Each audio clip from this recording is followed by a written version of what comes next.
আমি বাড়ি নিয়ে যেতে পারবো।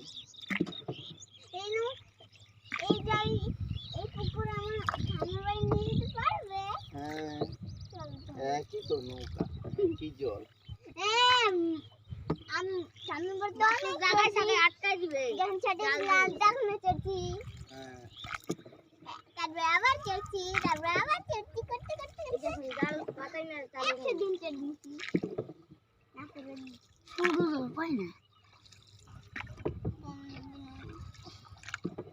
বাড়ির কাঠ দিয়ে মামা একটা নৌকা বানাতে গেলে 10-15 ফিট একটা কত হাজার কিরকম খরচ হবে বাড়ির কাঠ?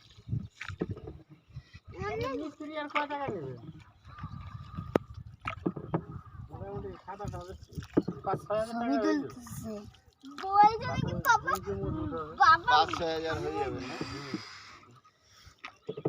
আমাদের একটা গাছ আছে, বড়দাকে আমি বলে রেখেছি যে গাছটা কাটবি না, আমি কাটবো। হয়েছে বেশি বড় শর্ট ভিডিও করো।